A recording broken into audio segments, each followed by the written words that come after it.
And we're live. It's the WWE Raw wrap-up. I'm Mike Sorg at Sorgatron on the Twitter is ready to talk Monday Night Raw.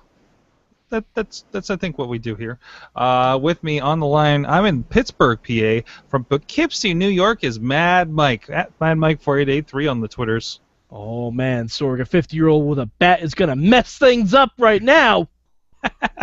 Hey, that's all right. We had a nice little schmoz at the end there, of course. Before we get into that, I want to, of course, you can check this and all kinds of other shows out at WrestlingMayhemShow.com. We got all kinds of stuff, including this, the Midweek Wars. The Midweek Wars, as he likes to do, and so many other shows. I'm doing my 30 days of WrestleMania, trying to get all those in here before we head to WrestleMania, and so much more.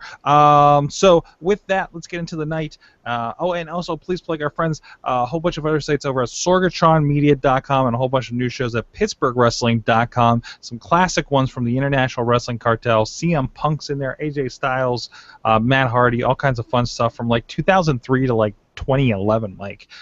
So I definitely recommend that with some people. So tonight we had, like I said, we had a little bit of a schmoz at the end there with Sting, the Authority. I thought it was kind of clever when they did this thing where with Randy Orton and everybody got kind of peeled away and he got alone with it.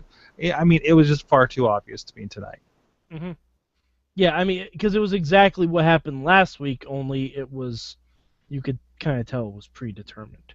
Right. And as much as you can with wrestling. But I mean, the reveal could have been done a little bit better, like if they were already surrounding the ring as opposed to, oh look, we're surrounding you from one end and we're going to walk really slowly to the ring. Right, because you can never go anywhere. Don't try to leave through the crowd or anything. You're obviously stuck in there by those ring ropes and barricade. But no, I thought it was a nice surprise of Sting. Everything Sting has been very telegraphed. Has been kind of unfortunate with that. But no, I think it was good. I think they needed something like this and some interaction and Sting going at it on Raw because that has not happened yet. We got it a little bit, of course, at the last pay-per-view, but that's it. That's really it. And I think they really needed that to kind of drive that home. And we'll see what they do next week with that. Shifting gears, of course, well, let's go into a little bit of mid-card. We'll pop back up to another one of the main events in a moment. But the Intercontinental Title, six-man, the lead into that ladder match has been, I think, the finest stuff that we've had and the most entertaining and great match-generating stuff we've had consistently leading into this entire WrestleMania. I think WWE has finally figured out a way to make the mid-card title seem important. It's to make sure that we don't care about who's going to be WWE champion. Well, that's one way to do it, I guess. It worked for WCW. It did work I guess it did work for WCW. Yeah, that's right. That's right. Yeah.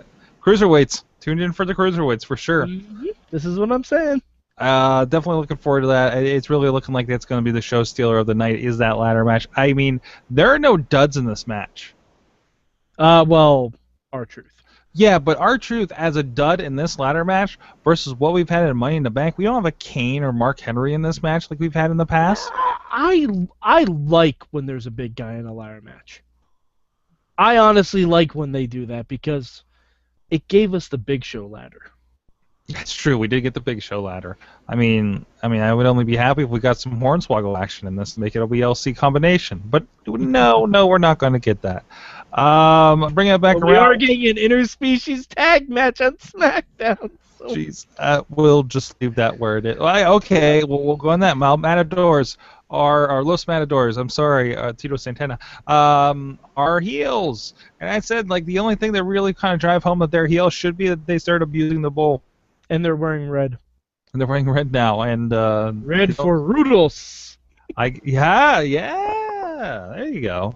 But that'll be fun. I think everybody's going to deliver. Say what you will about the Usos and everybody, but the Usos, when paired up with some other great teams, and I think they have that with the Matadors and Cesaro and Kid, they pull out some great stuff. And I want New Day to be amazing because individually all these guys have been amazing, but I just have not seen it. You know, it just doesn't feel I don't get the feels, man. Well, Sword, you know one of the Usos is injured now, right?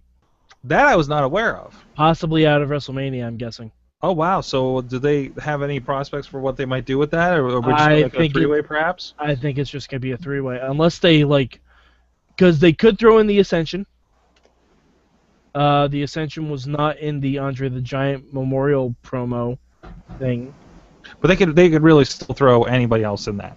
Oh And yeah, I mean they could throw in the new tag team of Bo Breeze.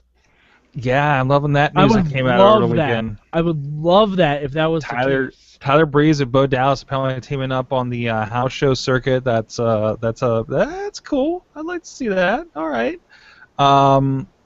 But other than that, back up to the main event. We had a discussion. Man, it's getting so negative in the hangout. I'm sorry. It's so rough. It's killing my buzz on Monday nights. Guys, here's what you. Everyone listening to this, as soon as you finish listening, tweet at Eamon to please and tell him a reason you like WWE. A, just to mess with him. 2, to tell him that there are a lot of people who like some things that WWE is doing. Because he needs the encouragement. Yeah, I mean, it's some people. I mean, I this is a whole other discussion, and maybe I'll have this on the indie show, because I think it kind of takes off of the discussion I have with Pedro. We pre-recorded something for the Indie Mayhem show this week.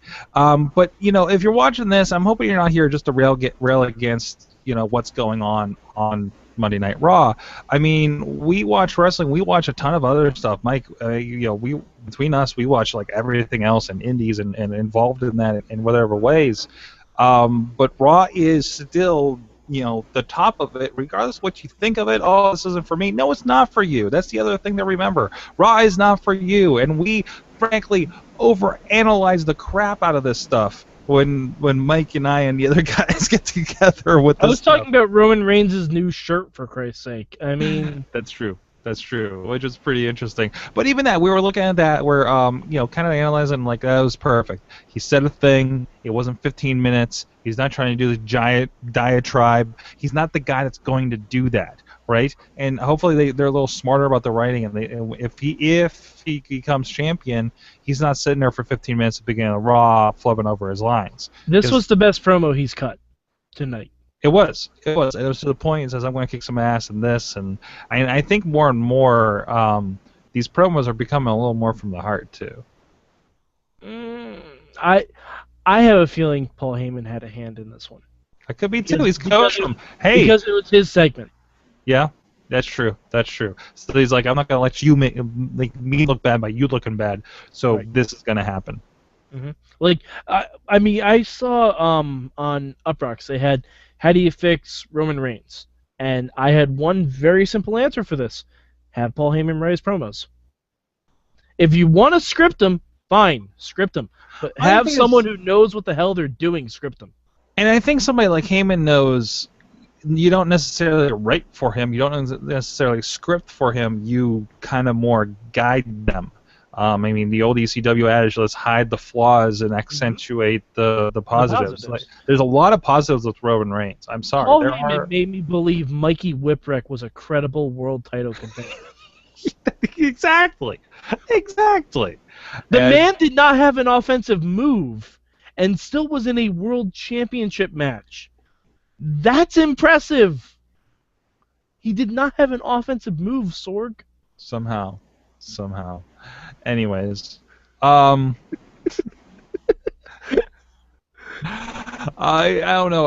Divas had a tremendous match, a lot of time to it. Good. Mm-hmm. Keep it up. I'm hoping. I'm just Now- a little bummed that the Divas title isn't online at WrestleMania. True, but they're still being featured, right? And it's not I like it's a think you cat can fight. change it though. It's not like, and it's not like they had that. What they did? Was it last year? They had that where they had her against everybody in like a It was AJ scramble versus... match, or whatever. That's BS. You don't focus on anybody. No, Sorg. That match last year at WrestleMania was one of my favorites because there was a lot of little things that happened in that match. If you watch it back again, there were a lot of little things that happened there. And plus, the whole idea was that AJ kept she was on her CM Punk title reign. She was saying she was better than the rest of the division, and the person she had pissed off the most was Vicky Guerrero. So Vicky made AJ versus the entire roster. It made sense storyline-wise. Yeah, It but made I mean, absolute sense it storyline-wise. just didn't, I think work out to a great match. They could have been, I especially think somebody like I AJ. don't think you're remembering it correctly. Well, I'm going to get to it sooner or later here. So I like that a lot because the finish even had Paige making Naomi tap out. Like, not making her tap out with a submission move, like actually forcing her hand to tap out. So it was great because it even had like a heel type finish. And plus, they had the unenviable task of going on right after The Undertaker just lost the streak. yeah, nobody So wins in that it situation. gets a bad rap. But I thought that match was really good last year. Well, on that point, let us know what you thought of Monday Night Raw. Please let us know at Mayhem Show on the Twitter or comments on this video, wherever you may be finding it. And yeah, please let us know what's going on. Please join us live.wrestlingmayhemshow.com, 9 p.m. Eastern Time, to join us live in the chat room. But we're going all night long at live.sorgatronmedia.com from about 5:30 until about midnight, talking pro wrestling, talking tech, talking video games, talking movies, all kinds of stuff going on at sorgatronmedia.com.